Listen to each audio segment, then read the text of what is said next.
Misión Cristiana Hijos de Luz presenta la palabra que da vida. Dios les bendiga, amados hermanos. Amén. Termine de ofrendarle al Señor y puede ponerse también en pie para poder ir a las Escrituras, para poder buscar la primera carta a los Corintios y poder ir al capítulo 12.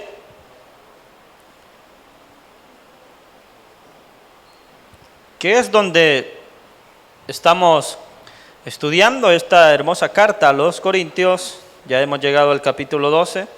Hoy nos corresponde leer desde el versículo 14.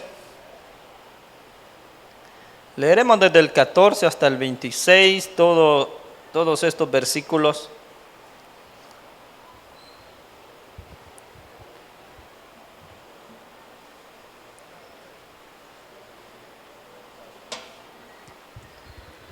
Primera carta a los Corintios, capítulo 12, versículo 14, leemos la palabra de Dios en el nombre del Padre, del Hijo y del Espíritu Santo.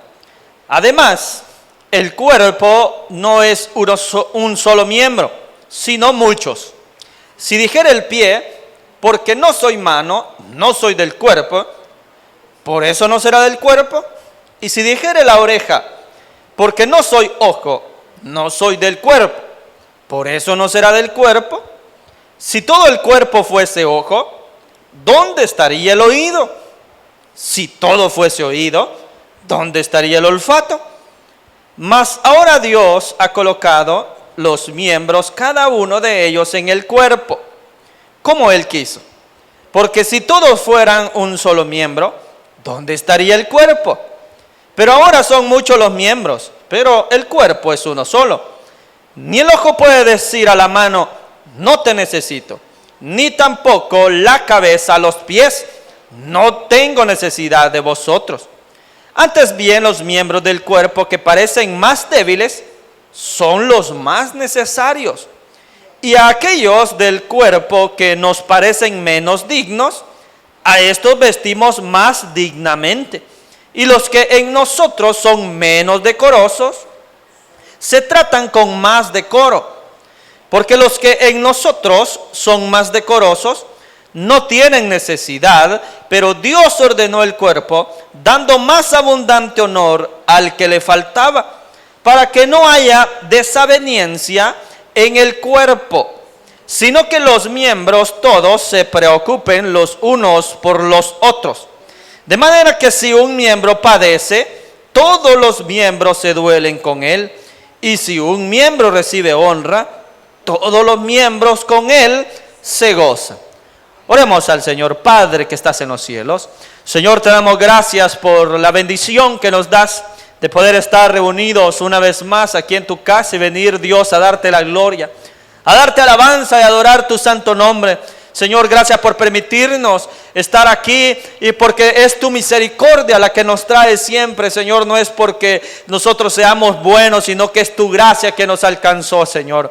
Ha sido tu misericordia la que nos ha traído hacia ti, oh Señor, y por eso estamos aquí hoy, porque tú nos has fortalecido, porque tú nos has animado, Señor, porque en nosotros está aquel anhelo de venir a tu casa y adorarte, Señor, y venir a tener ese encuentro siempre contigo, Señor, el cual lo podemos tener en cualquier lugar, Señor, pero cual venir aquí todos juntos, unánimes, en el mismo sentido, Señor, todos unidos, adorándote a una misma voz. Ahí es donde, Señor, podemos percibir cómo tú te manifiestas en la iglesia, Señor, cómo tu Espíritu Santo puede obrar en cada uno de nosotros, de todos los que estamos acá.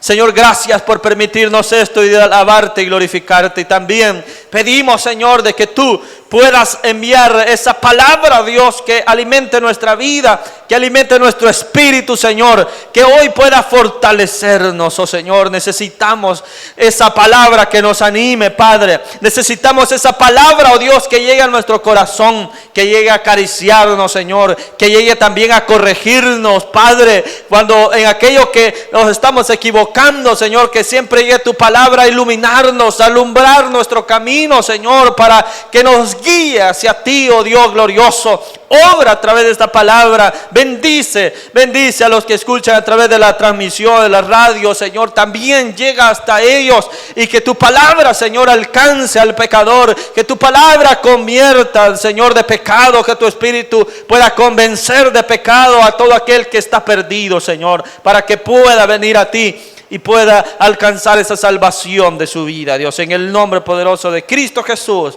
sanciona siempre tú estos momentos, Padre, y que siempre se hable lo que tú quieres comunicar al pueblo, Señor. En el nombre de Cristo Jesús, amén. Puede tomar su asiento, por favor.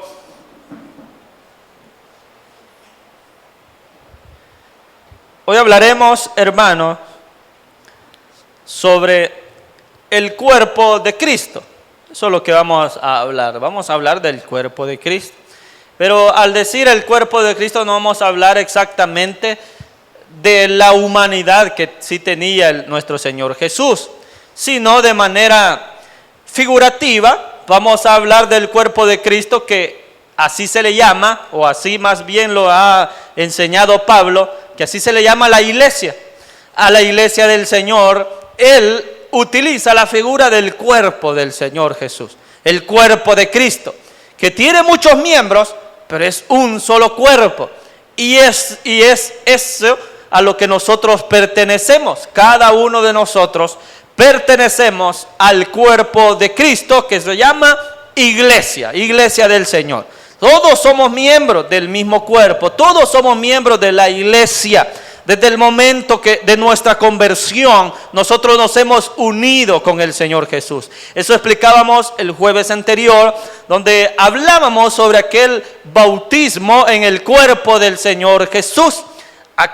Al igual que Romanos le llama el bautismo en su muerte, le llama allá en Romanos, que lo leímos también. Entonces, Pablo explica de que todos estamos unidos con Cristo desde el momento de que ocurre la conversión en cada uno de nosotros. Desde el momento que usted reconoce al Señor como su Salvador, que usted confiesa sus pecados, que pide perdón, se arrepiente, desde ese momento usted forma parte del cuerpo de Cristo.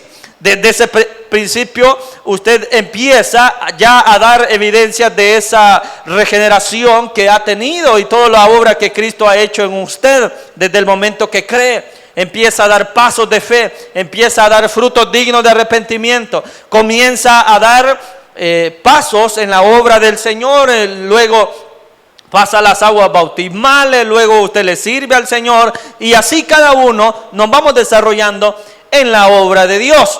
Entonces, pero todo inicia allí, desde el momento de la conversión, y en ese preciso momento, ahí es donde formamos parte del cuerpo de Cristo. Explicábamos eso, que la palabra, por ejemplo, bautismo significa estar debajo de o sumergirse. Entonces, eso es lo que significa la palabra, y hablábamos de que eso es lo que sucede cuando reconocemos al Señor como nuestro Salvador. Somos unidos a Cristo. Ya luego pasamos las aguas bautismales, lo que se conoce así como el bautismo en agua, que explicábamos que era un símbolo de lo que ya Cristo hizo desde el momento de la conversión, donde nos identificamos con el Señor Jesús en su muerte, en su resurrección. Entonces explicamos eso de que el bautismo en agua viene a representar eso, a simbolizar lo que ya Cristo hizo en nosotros. Y luego pues viene ya lo que se conoce el bautismo en el Espíritu Santo. También lo mencionamos, que puede ocurrir ya sea el bautismo en agua antes o después del bautismo del Espíritu Santo. El orden allí no es relevante, sino que sucederán esos bautismos en cada creyente. Y al momento de que usted recibe el bautismo en el Espíritu Santo, son 3 tipos de bautismo que hemos estado explicando. Cuando ya reciba usted el bautismo en el Espíritu Santo, entonces está preparado ¿para qué? Para recibir dones del Espíritu Santo.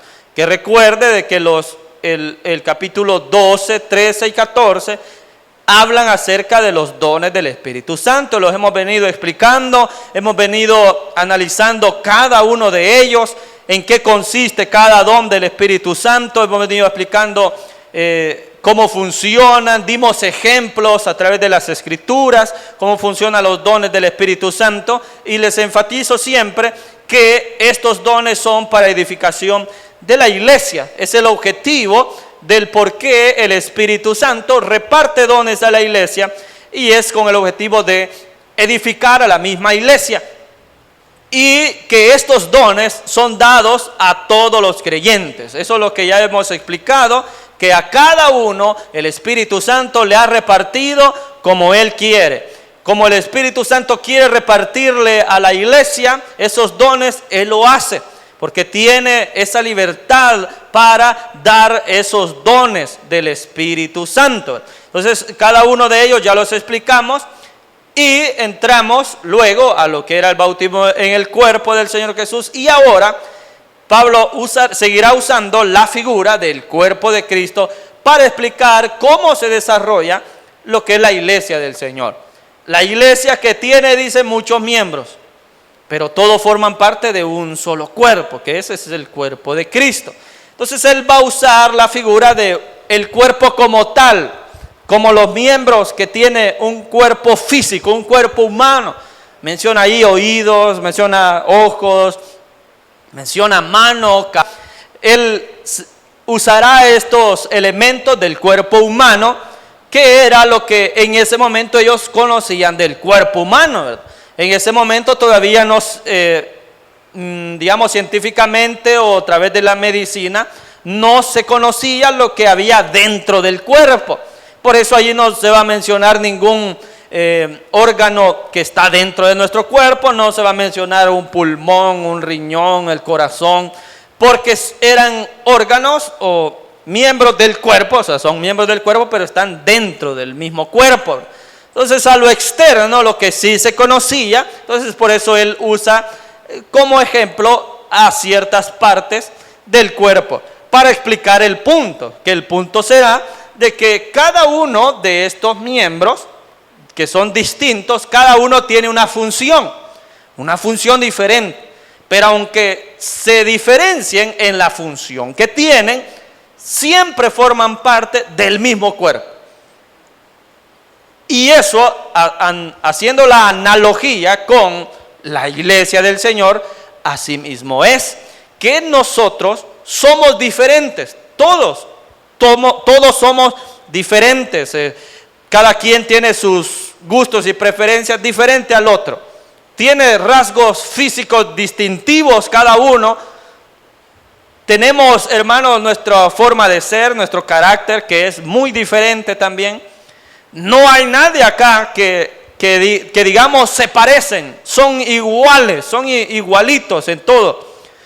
Aún en la familia nosotros podemos darnos cuenta de que sí habrán rasgos físicos que sí podríamos parecernos algo a una persona, pero no nos pareceremos al 100% a esa persona, porque cada quien va a ver las cosas de distinta manera. Todos vamos a pensar de manera diferente, todos vamos a desarrollarnos de distinta manera también.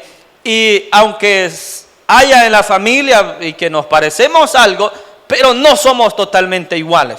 Entonces, asimismo somos nosotros en la iglesia, todos diferentes, todos, cada uno, representamos o hacemos una función diferente en la obra del Señor. Hay unos que ministran alabanza, hay otros que pues tocan un instrumento, otros que sirven en el diaconado, hay otros maestros en la escuela bíblica, hay otros que pues predican la palabra de Dios, otros que oran por los demás, hay otros que visitan, hay otros que hacen obras de misericordia, hay otros que están ahí al tanto de las cosas administrativas de la iglesia, de hacer ciertos pagos, de la limpieza, de servir, de limpiar las sillas, de poner el agua, de la decoración, de recibir a los hermanos que vienen. Todos, cada uno, desempeñamos una función en la obra de Dios. Aún el que está allí sentado y que quizás no desempeña ninguno de todos estos privilegios que le he mencionado, o funciones, que así le llama aquí Pablo a todos este tipo de servicios que nosotros hacemos, de todas esas operaciones o funciones que existen, quizás hay personas que no desempeñan ninguna, que no están sirviendo en cierta área, pero aún estar allí sentado y escuchando la palabra de Dios, esa es una función importante también. Porque si todos fuésemos servidores, por ejemplo, ¿a quién le predicaríamos? Si todos fuésemos diáconos, ¿a quién le serviríamos? Si todos somos diáconos, entonces no hay nadie allí sentado a que le podamos servir. Si todos predicásemos, todos fuéramos predicadores, ¿a quién le vamos a predicar? Si no va a haber nadie allí sentado. Entonces todos son necesarios. Esa palabra hay que recordarla y es la que Pablo también va a enfatizar, que todos los miembros de ese cuerpo, todos los miembros de la iglesia, todo creyente, todos los cristianos somos necesarios para que la obra de Dios funcione y siga operando. Todos somos necesarios. Es necesario tanto el niño, el joven, el adulto, el anciano, todos somos necesarios en la obra del Señor. Muchas veces, y ya vamos a dar algún ejemplo, pero muchas veces pensamos que a los que Dios más usa son a los que están al frente. Tendría que ser así, pensamos. Tendría que ser de que aquellos que, lógicamente, el pastor, los ministros, los que están al frente, tendrían que ser los más llenos del Espíritu Santo. Tendrían que ser los que más usa Dios. Tendrían que ser los que más fe tengan, los que sean más reconocidos en la iglesia, ¿verdad? Entonces, todos entendemos eso. Y claramente podemos ver que sí sucede así también. Que sí sucede donde aquellos que tienen más, digamos, han trabajado mucho en la obra del Señor y se les ha visto el desarrollo y su testimonio, pues, está a la par, está acorde con lo que él ha trabajado, con lo que se ha desempeñado, en todos los servicios que ha realizado. Se ve que esa persona está fogueada ya en todo lo que es la obra del Señor. Entonces esa persona ha alcanzado un punto de madurez espiritual. Y es por ello que ocupa estos lugares al frente. Ya sea un pastor, ministro o la directiva que está al frente de una congregación. Pero no por eso, no por decir que estas personas que están al frente, porque tienen esa responsabilidad, quiere decir que ellos ocupen un mejor lugar que los demás. No quiere decir eso. Y no hay que verlo de esa manera tampoco. Porque todos ocupamos en la iglesia un lugar especial. Todos. Ninguno está por encima del otro. Porque todos somos necesarios. Porque todos desempeñamos una función necesaria en la obra del Señor. No solo por estar al frente, quiere decir de que vamos a pisotear al que está iniciando en el Evangelio, a que le vamos a regañar, a estar allí disciplinándolo y siempre estar haciendo un mal uso de la autoridad. No nos corresponde hacer eso, sino más bien el que ya tiene un tiempo y que ya ha alcanzado esa madurez espiritual, lo que está llamado a hacer es hacer apoyo al que está iniciando, a servir de mentor, a servir de maestro para esta persona, ser ese hombre o mujer que va a alentar al que está empezando, el que le va a ayudar, el que va a hablar con él y que le preguntará cualquier cosa que necesite, hermano, hermana, puede acercarse a mí. Así debe de ser, de que todos ocupemos un lugar en la obra del Señor y que somos iguales ante los ojos de Dios. Que el Señor Jesús nunca hizo acepción de personas y aún hoy en día no debe de haber. No debe haber acepción de personas en la iglesia del Señor. No es posible que este cuerpo de Cristo la iglesia del Señor esté dividida en el sentido de darle mejor lugar a otros y excluir a otros. No es posible hacer eso, hermanos, en la iglesia del Señor, porque es una sola iglesia y está unida en el cuerpo de Cristo, por lo cual no debe haber exclusión para nadie. No solo por ser una persona ya mayor, la vamos a excluir porque ya es anciano o anciana, y solo por eso la vamos a relegar a un lado y la vamos a despreciar. No es así. Ni solo porque alguien sea un joven que quizás comete muchos errores, pero este joven busca a Dios y ya ha aceptado al Señor. Entonces a este joven lo que hay que hacer es apoyarlo y no excluirlo también y decir, no, aquí esta iglesia solo los adultos, solo los que ya tienen experiencia, aquí solo los que en verdad están santificados, solamente ellos solo ellos pueden servirle a Dios. No, hermanos, todos somos útiles en las manos de Dios y todos podemos hacer algo bueno en la obra del Señor. Y en esa función que desempeñamos existe algo que se llama una gracia especial. Todos tenemos una gracia especial, que la podemos traducir para entenderlo mejor. Esa gracia especial que tenemos lo vamos a decir como habilidades que cada uno tenemos. Hay muchos que tienen la habilidad, esa es una habilidad, el tocar un instrumento musical. Es una habilidad, algo que se ha aprendido, es un talento que tiene la persona.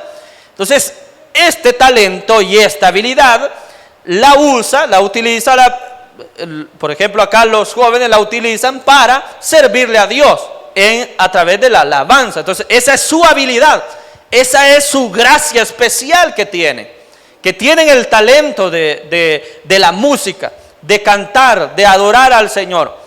Hay otros que tienen quizás ya la habilidad para expresarse en público, más que todos los predicadores, donde hay que tener cierta elocuencia, vamos a decir, cierto conocimiento y de alguna manera saber cómo expresar ideas a los demás. Entonces, eso también se puede trabajar y mejorar, porque muchas veces alguien puede tener el conocimiento de la Escritura, puede saber mucho, pero si no tiene la habilidad para transmitirlo a los demás, entonces allí va a haber una limitante. Porque usted sabe mucho, hay muchos hermanos acá y quizás usted hermano sabe mucho de la palabra de Dios, tiene mucho conocimiento, ha leído la Biblia muchas veces, pero quizás no tenga quizás aquel valor también o aquella soltura como para hablar frente a los demás y poder desarrollar una predicación, desarrollar un tema, tener esa cita bíblica, desarrollar lo que ahí el texto dice, tener un orden para hablar de lo que la palabra de Dios dice. Entonces quizás hace falta pulir esa habilidad. Es probable que la tenga, pero si no se pone en práctica, no se va a desarrollar. Entonces, otros tienen aquella creatividad. Usted puede ver allá en la entrada, allí hay un cierto anuncio, ¿verdad? Donde ahí están los cumpleañeros. Ahí hay una hermana que tiene la creatividad para hacer eso. Si me lo dijeran a mí, yo no podría hacer eso, porque no tengo esa creatividad, no podría hacer el marco, hacerle dibujitos, recortar, pintarlo, colorearlo. No podría hacerlo porque yo sé que no tengo esa habilidad. No tengo esa habilidad, pero sí tengo otras habilidades y en las cuales pues es el Señor quien lo usa a uno en aquella gracia especial que cada uno de nosotros tenemos. Ahora la pregunta sería, ¿cuál es su gracia especial? ¿Cuáles son sus habilidades? ¿En qué es bueno usted? ¿Cuál es su fuerte? ¿En qué es bueno? Es bueno para orar. Ese sería algo maravilloso. Alguien que es un hombre o una mujer de oración. Esas personas faltan en la iglesia, hermanos. Pero todos buscamos el que nos reconozcan, ¿verdad? El estar al frente, el predicar, el estar allí ministrando, el ser diácono, el ser diaconisa, ¿verdad? Todos buscamos eso, ¿para qué? Para que nos vean. Pero hay otras funciones que son muy importantes, o sea, todas las son, pero también está esa área de la oración y que muchas veces la descuidamos, porque lo que es la oración, eso lógicamente se nota cuando, bueno, la Biblia dice, aquello que pedimos en lo secreto, Dios lo responde en público. Ajá, entonces, si en público se nota, se ve que es un hombre, es una mujer, cómo Dios le usa, cómo Dios le da muchas cosas, muchos dones del Espíritu a esta persona, es porque en lo secreto ora mucho. Como en lo secreto ora, le ora al Señor, tiene una vida de oración, entonces en público se nota eso que Dios le ha dado y se refleja en público. Y esta persona habla de fe, la habla, ¿por qué? Porque la tiene, la vive. Lo hace en lo secreto, le pide a Dios con fe en lo secreto. Y en público habla de su fe y habla de cómo Dios le ha bendecido. Y dice y da el testimonio de cómo Dios le ha prosperado, cómo Dios le ha sacado adelante de alguna situación, cómo Dios le sanó de alguna enfermedad, cómo Dios restauró la vida de una persona que no tenía a Cristo, de su familia. Da el testimonio de fe, ¿por qué? Porque su vida es de oración. Entonces ahí está en la gracia especial que tiene, porque no todos somos así, hermanos. Está claro que todos debemos orar y la palabra de Dios nos lo dice y siempre se va a instar a orar, pero no todos tenemos como la misma capacidad, así lo voy a decir, como aquella de resistir bastante en orarle al Señor, ser hombre de oración y ser mujer de oración. ¿Lo podemos desarrollar? Sí, hermanos, porque es un ejercicio espiritual. ¿Y qué le dice la palabra ejercicio? Ejercicio es una práctica, es una repetición. Entonces, un ejercicio espiritual es congregarse, por ejemplo, orar, leer la palabra de Dios. Todo esto son ejercicios espirituales que hay que practicarlos, que hay que repetirlos constantemente. Entonces, tener esa, digamos, habilidad y la fuerza y la capacidad para orarle mucho a Dios, no todos la tenemos, por distintas situaciones. Algunos, no es que el trabajo me detiene, es que hay una enfermedad en mi cuerpo que no me deja, no me lo permite. Hay otros que quizás no tienen la motivación como para hacerlo, necesitan estar bien para poder hacerlo. Hay personas que así actúan. O como es el ejercicio espiritual de la lectura de la palabra de Dios. Es otro asunto donde pues siempre nos va a instar la misma palabra a que escudriñemos las escrituras. Pero no todos tendrán esa dedicación de poder estudiar la palabra de Dios. No todos. No todos dedicamos el tiempo para dedicarnos, le oramos al Señor y le decimos: Señor, háblame, ahorita quiero leer tu palabra, háblame a través de ella, que cuando yo la lea, allí tú me des lo que yo estoy clamando en mi corazón. Y que el Señor nos alimente cuando vayamos a leer la palabra de Dios. No todos hacemos eso. No todos dedicamos cierto tiempo del día o la noche, a la hora que usted pueda, para poder leer la palabra de Dios. Hay otros que quizás lo pueden hacer por obligación, porque alguna vez ya he dicho yo que hay muchos predicadores, no acá lógicamente, pero sí conozco en otros lugares, donde solo leen la palabra de Dios porque tienen que predicar, y no como alimento espiritual, no como ejercicio espiritual. Entonces allá yo, como le digo, sí conozco a personas que solamente van a escudriñar porque tienen la obligación, sienten ellos la obligación de querer, de predicar, porque están delegados para hacerlo. Pero eso, hermanos, solamente es así, o sea, es una obligación. Pero no, la lectura de la palabra de Dios es porque es un ejercicio espiritual donde yo me alimento. Entonces allí no todos hacemos eso. Le he estado dando todos estos ejemplos para entrar a lo que aquí Pablo va a decir. Porque él va a dar esa analogía, como le digo, del cuerpo de Cristo que tiene varios miembros, pero todos son necesarios y cada uno desempeña una función diferente. Ya le mencioné muchas funciones de las cuales desempeñamos nosotros en la obra de Dios, en el servicio, administración, oración, predicación, muchas áreas donde le podemos servir a Dios. Bueno, él dice, el versículo 14, además, el cuerpo no es un solo miembro, sino muchos, porque antes, en lo que vimos el jueves anterior, hablábamos de que estamos unidos en el cuerpo de Cristo, y ahí se decía, sean judíos o griegos, es decir, los religiosos, los paganos, que si fueron así antes, pero ahora que están en Cristo, se formó un solo cuerpo, dice.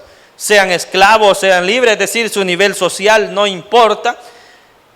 Asimismo, no importa acá en la iglesia, hermanos, todo eso, no importa si es hombre, si es mujer, si tiene un trabajo en una empresa, un negocio propio, si es joven, si es adulto, no, eso no es relevante, porque todos formamos parte del mismo cuerpo.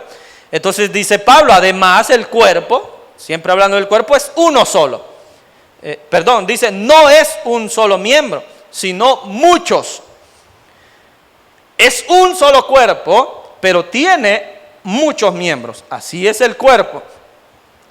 Y de allí va a ser, esto es una figura literaria cuando se hace como hablar a figuras inanimadas, ¿verdad? O que pueden ser figuras humanas, pero lógicamente no pueden expresar palabras. Por eso dice ahí, si dijera el pie, o sea, si hablara, si pudiera hablar el pie. Pero esa es una figura literaria que él está usando. Lógicamente un pie no va a hablar, ¿verdad? Pero si se diera, dice él, supongamos que el pie pudiera hablar y dijera, porque no soy mano, no soy del cuerpo.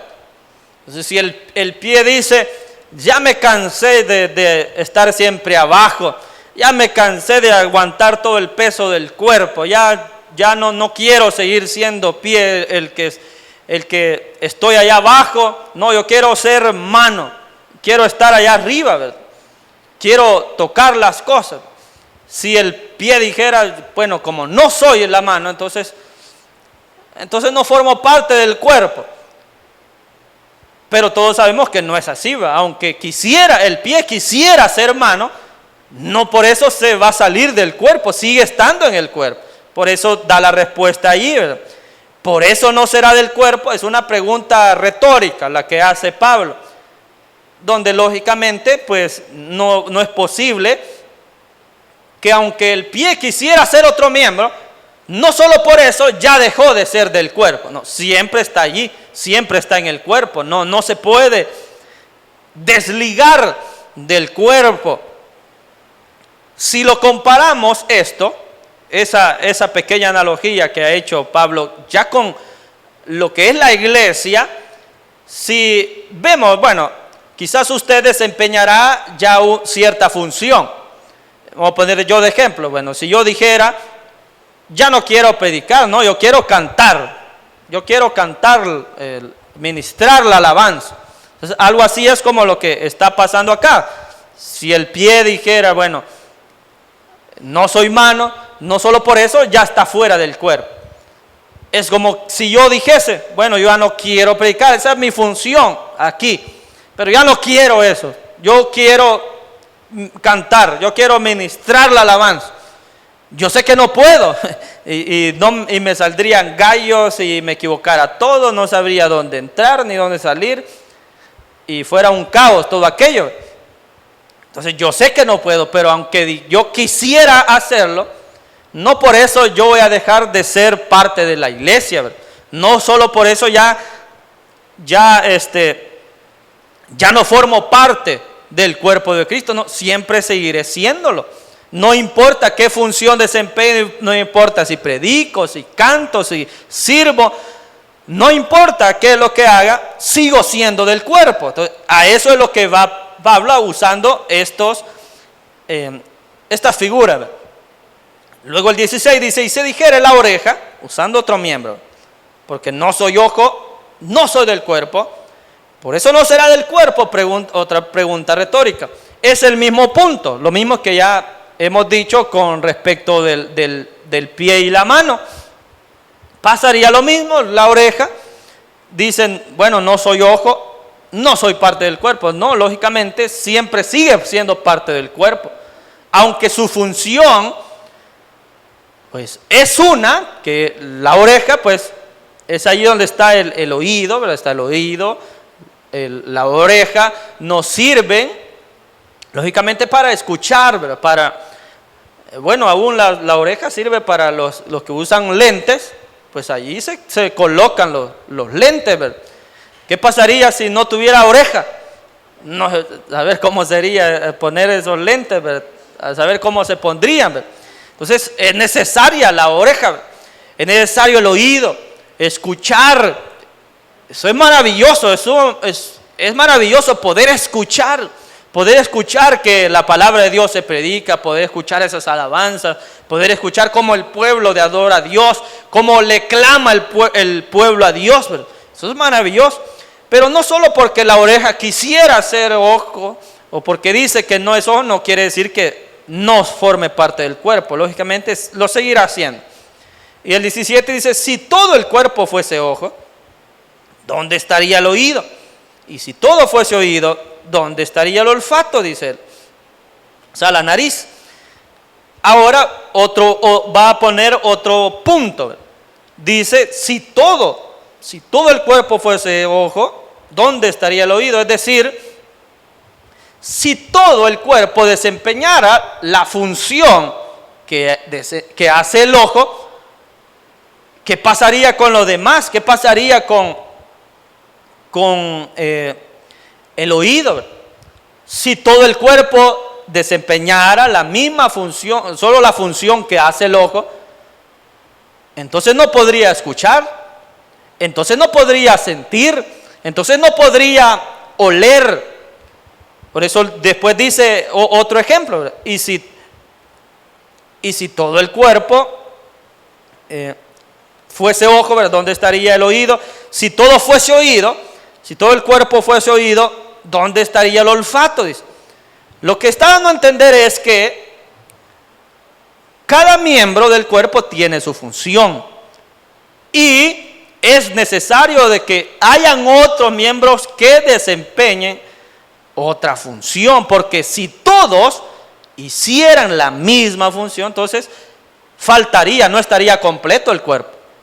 Ahora comparándolo ya prácticamente en la iglesia, lo que ya le decía anteriormente, si todos fuésemos diáconos, por ejemplo, todos fuésemos diáconos y diaconisas, todos, aquí todos sin excepción, todos somos diáconos y diaconisas, ¿a quién le vamos a servir? Si todos somos diáconos, todos somos parte del diaconado, no habría nadie sentado allí para servirle, no habría nadie aquí predicando, no habría nadie tocando los instrumentos, no habría nadie cantando las alabanzas, porque todos somos diáconos. Entonces, ¿a quién le vamos a servir? Solamente nos estaríamos enfocando en una función de la iglesia.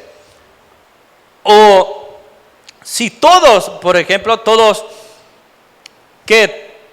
si todos fuésemos predicadores, bueno, tendríamos que predicarnos entre nosotros, entre los predicadores tendríamos que predicarnos. Pero si todos fuésemos predicadores, no habría nadie allí siendo edificado por la palabra de Dios, porque todos estamos haciendo la misma función. Y así podemos ir hablando cada función de lo que hay en la iglesia. Todas son necesarias, todas las funciones. aún el que está sentado ahí, les repito eso, porque es necesario que hayan personas, que hayan miembros en la iglesia, todos somos necesarios. Entonces a eso va, no todos vamos a desempeñar la misma función. Entonces, ¿dónde estaría el olfato? Dice él. Y el 18, mas ahora Dios ha colocado los miembros, cada uno de ellos en el cuerpo, como Él quiso. El Señor es quien nos creó, nuestro Dios nos creó, nos formó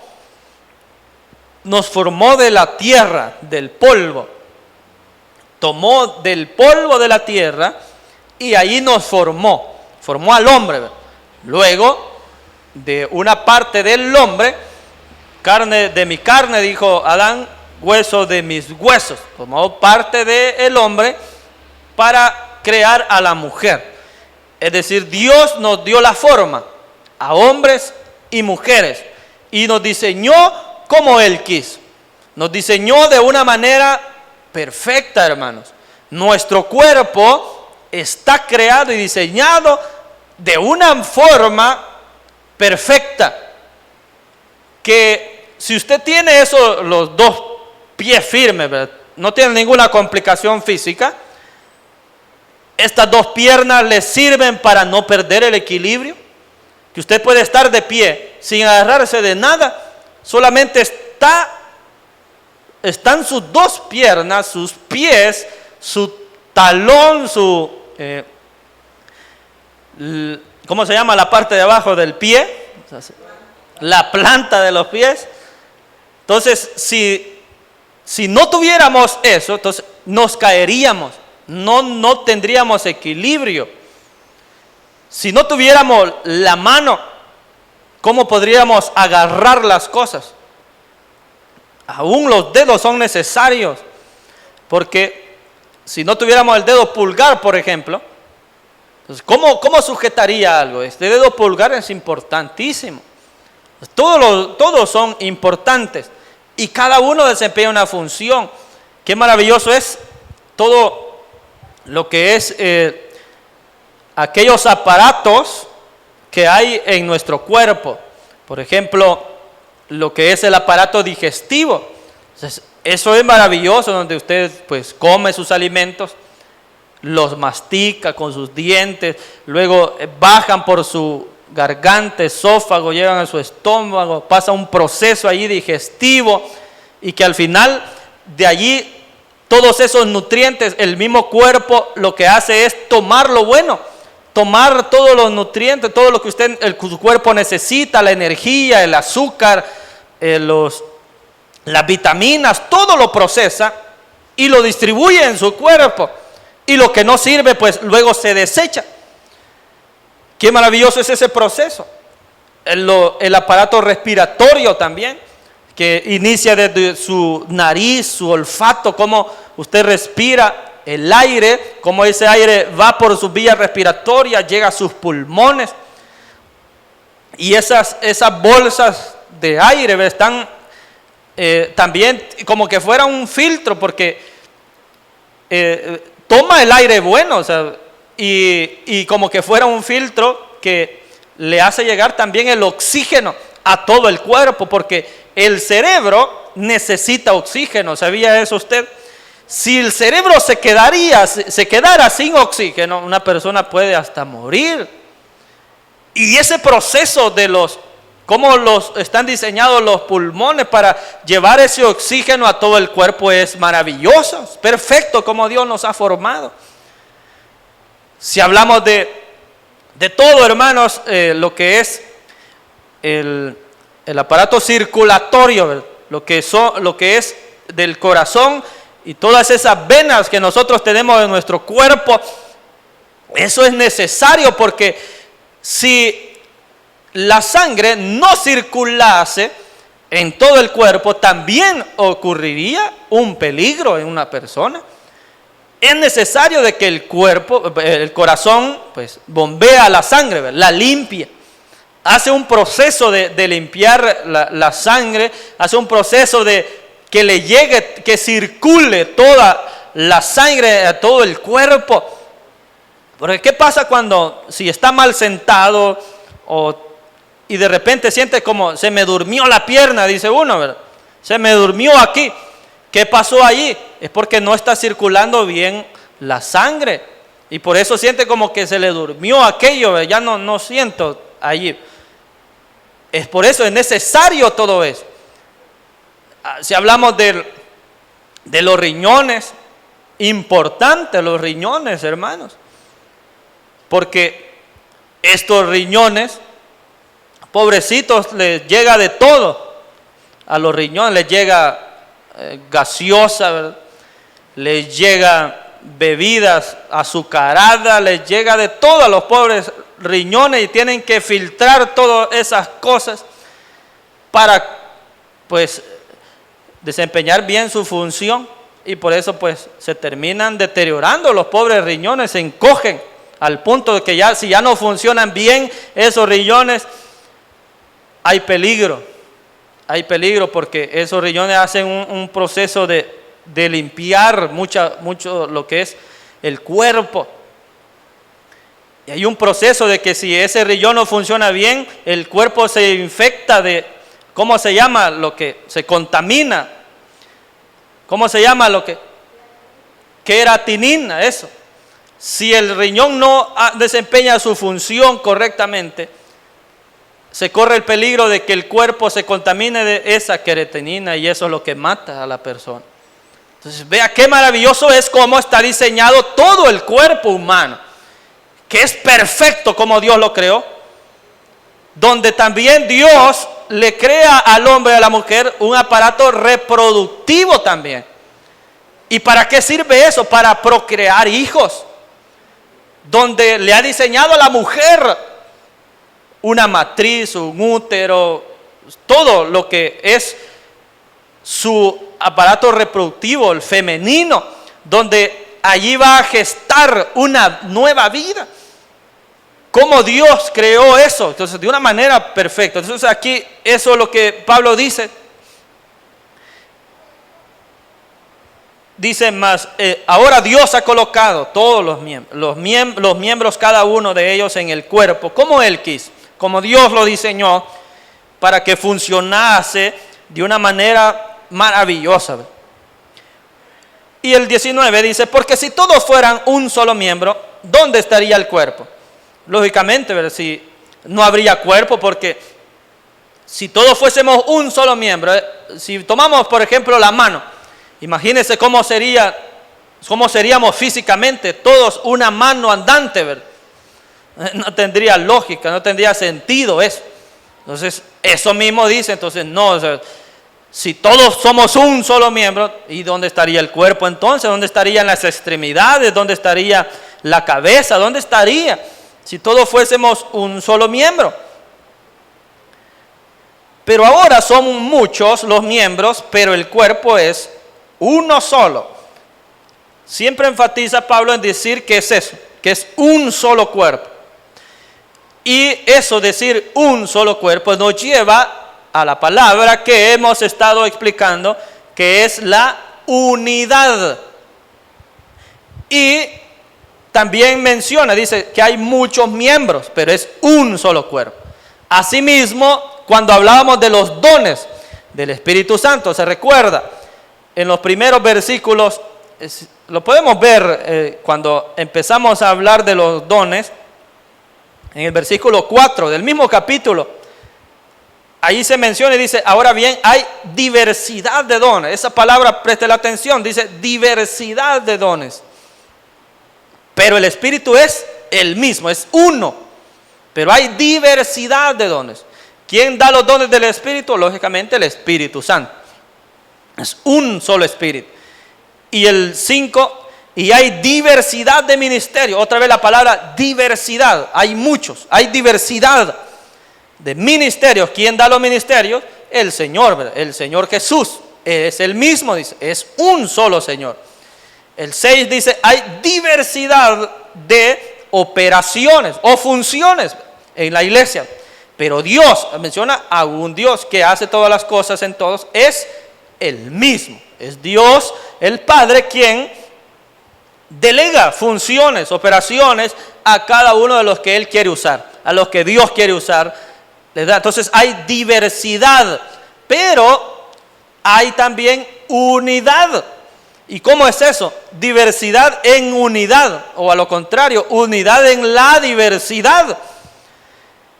Es esa misma figura del cuerpo. Tiene muchos miembros, pero es un solo cuerpo. Así es la iglesia, diversa. Hay diversidad de personas, diversidad de caracteres, diversidad de habilidades, diversidad de funciones, diversidad de todo lo que hacemos. Diversos todos, colores de piel, estados de ánimo, todos somos diferentes, totalmente. Diversidad en todos los sentidos, pero somos uno solo. Somos diversos, pero estamos unidos en el cuerpo de Cristo. Entonces hay una unidad en nosotros, aunque seamos muchos los miembros, pero somos un solo cuerpo. Solo que Él dice, entonces la unidad hay que entenderla como la suma de cada una de las partes. Eso sería la unidad, que somos una iglesia, pero que esa iglesia está formada por diversos miembros. Pero la suma de cada una de las funciones que desempeña cada uno vienen a formar parte del cuerpo de Cristo, de una sola iglesia. Entonces hay diversidad en unidad, o unidad en la diversidad, ¿verdad? Dice eso, muchos los miembros, pero el cuerpo es uno solo. El 21, ni el ojo puede decir a la mano, no te necesito, ni tampoco la cabeza a los pies, no tengo necesidad de vosotros. Antes bien, los miembros del cuerpo que parecen más débiles son los más necesarios, dice. Ahora va a hablar de eso. Ya mencionó esa palabra, necesarios. Ni la mano, dice, le puede decir, o bueno, el ojo no puede decirle a la mano, no te necesito. Porque, bueno, el ojo mira algo, un objeto, lo tiene en la mira el ojo, quiere tomarlo. Entonces, ¿cómo el ojo le va a decir a la mano, no te necesito? La necesita, el ojo necesita la mano para tomar el objeto que está viendo, ¿verdad? Es lógico. Y luego da otro ejemplo. Tampoco la cabeza, dice a los pies, no tengo necesidad de vosotros. Como le decía, nuestras piernas nos sirven para caminar, nos sirven para mantener ese equilibrio. Todo eso tiene su función, las piernas para correr, para hacer ejercicio. O sea, tienen una función importantísima para desplazarnos de un lugar a otro. Entonces, ¿cómo la cabeza le dirá a los pies, no los necesito? Claro que los necesito. Antes bien, el 22, los miembros del cuerpo que parecen más débiles son los más necesarios. Como le decía, el dedo, este dedo pulgar podría ser pequeño, ¿verdad? Que lo despreciamos, decimos el dedo gordo, le decimos, ¿verdad? Le decimos que es el dedo gordo, ¿verdad? Pero ese dedo que parece pues insignificante, ese dedo es importante, es muy necesario. Y bueno, si usted ve qué parte del cuerpo sería el más débil, así que es más frágil de todo nuestro cuerpo humano, ¿cuál parte de nuestro cuerpo será la más débil, la que es más frágil? Aquella que se pueda lastimar fácilmente, de que solo una pequeña basurita le cae y ya le lastima. O es la vista, hermano. Los ojos la parte quizás la más frágil de todo el cuerpo. Que como le digo, una pequeña basurita, una pestaña le puede caer ahí en el ojo y eso ya le incomodó. Y solo la luz del sol ya le molesta. O sea, los ojos, aún la Biblia dice, los ojos son las ventanas del alma, dice. Que En los ojos, pues allí se hermosea el rostro, así a través de los ojos podemos reflejar tristeza, podemos reflejar alegría, podemos reflejar muchas cosas solo en la mirada. Si la mirada está cabizbaja, si tenemos una mirada altiva también, se nota en la mirada. Entonces los ojos son como ese espejo de lo que hay dentro de nosotros, pero son frágiles, son débiles, hablándolo así, de todo el cuerpo, comparándolo, los ojos son muy débiles, pero son los más, dice, necesarios, dice. Lógicamente, los ojos son los más necesarios. Bueno, todos son necesarios, pero los ojos, hermanos, son muy importantes. Si estaríamos ciegos, necesitaríamos de alguien que nos ande llevando. Tendríamos que aprender otros métodos para poder leer, el método braille y todo ese tipo de métodos. Sería muy complicado el no tener vista. Entonces son débiles los ojos, pero son necesarios, son muy necesarios. Ahora, en la iglesia, como les decía al inicio, todos creemos de que los más importantes son los que están allá al frente. Creemos de que los más importantes son los que se paran aquí. Esos son los hermanos los más importantes. Pero ¿y dónde deja aquellos hombres y mujeres que quizás no están aquí al frente, pero que doblan sus rodillas a las 2, 3 de la mañana? ¿Dónde dejamos a aquellos hermanos que quizás no se paran aquí al frente, pero son aquellos que más ayudan a otros? Son aquellos que tienen un corazón más dadivoso para los demás. No dejamos a aquellas mujeres esforzadas, valientes, que sacan adelante a familias completas. O aquellas personas ya adultas o ancianas, ancianos, que a pesar de todo, de sus dificultades, sus enfermedades, aún así vienen aquí a la iglesia. Aún con todas y carencias y muchas dificultades, pero están aquí presentes. Estos hermanos, que son los más débiles, son los más necesarios en la iglesia del Señor.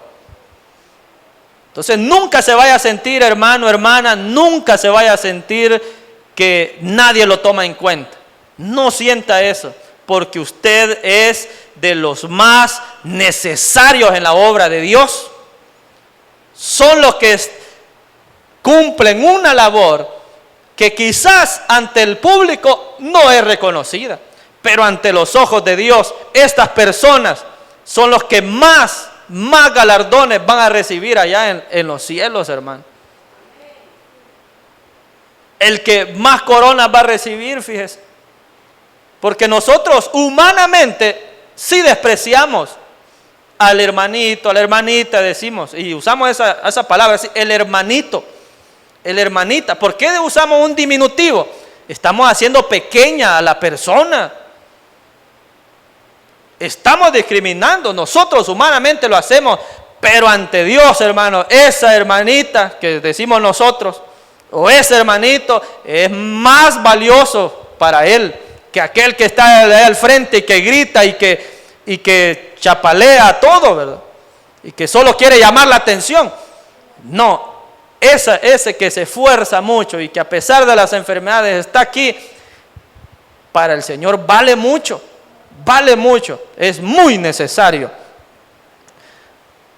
Y aquellos del cuerpo que nos parecen menos dignos, a estos vestimos más dignamente. Y los que en nosotros son menos decorosos se tratan con más decoro, dice. Lógicamente, en nuestro cuerpo hay partes del cuerpo que les tapamos, lógicamente, ¿verdad? Nosotros aquí, si nos vemos todos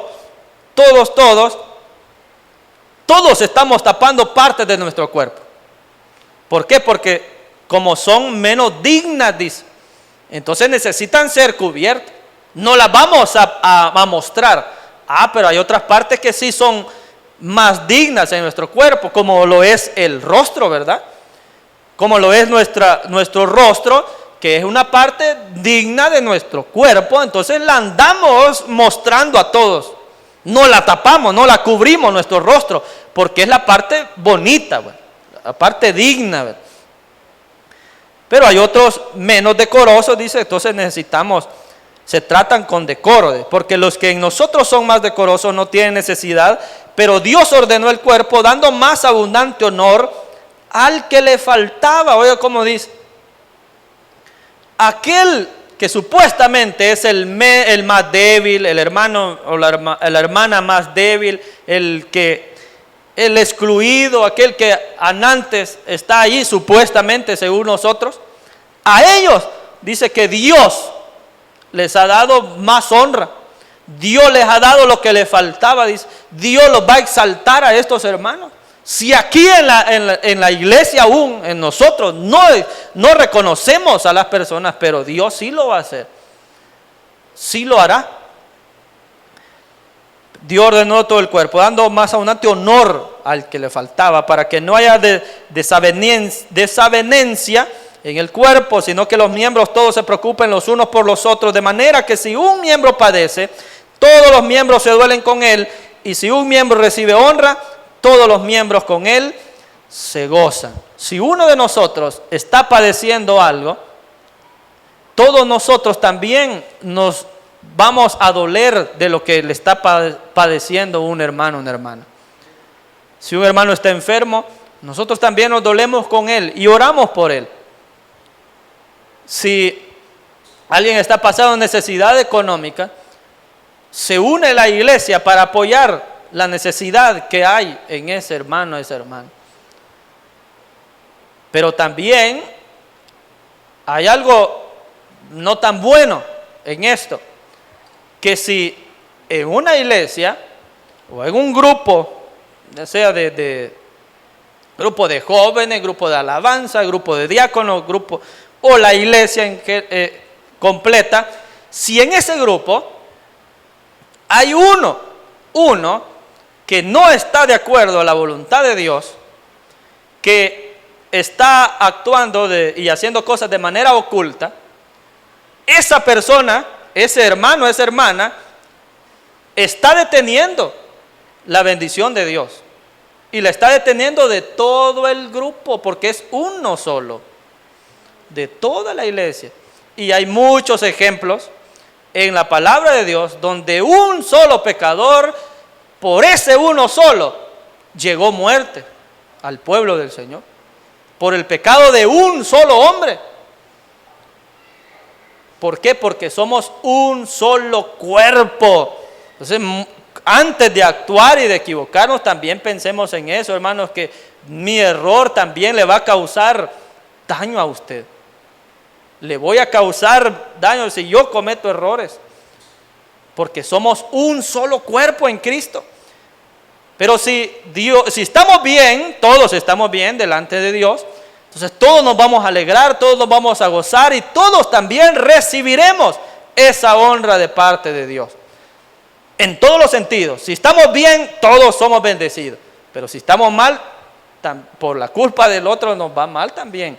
Entonces, por eso, hermanos, somos un solo cuerpo en el Señor. Y lo que me pase a mí también le va a llevar consecuencias a usted. Lo que usted haga también puede llevar consecuencias a mí y a toda la iglesia. Hay que analizarnos siempre, hermanos, y ver por qué está pasando esto. ¿Por qué en mi familia? ¿Por qué está sucediendo esto? Y siento que no salimos. ¿Cómo es que no salimos de esta situación? Pero es que si yo sí me estoy esforzando. Pero ¿y qué pasa con los demás de su casa? ¿Qué pasa con sus hijos? ¿Qué pasa con los demás? Hay algo que está sucediendo de que está obstaculizando la bendición de Dios. La está reteniendo.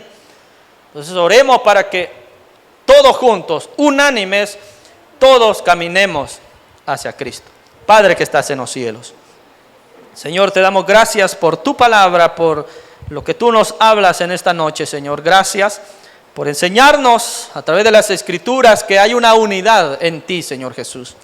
Y que la iglesia, que aunque tiene muchos miembros, donde vemos diversidad de habilidades, de talentos, de muchas funciones que desempeñamos, pero que estamos unidos, que somos una sola iglesia.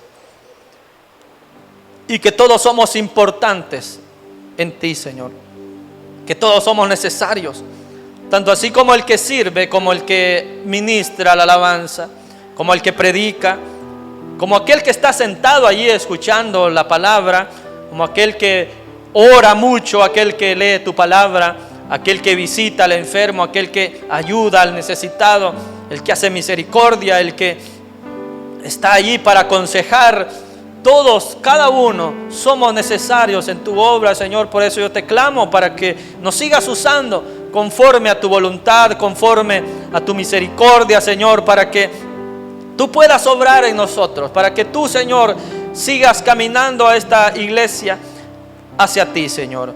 Guíanos siempre a la verdad, a la justicia, Espíritu Santo, y que cada uno desempeñemos esa función como debe de ser y que seamos instrumentos tuyos para que tu obra siga adelante. En el nombre de Cristo Jesús lo pedimos. Amén.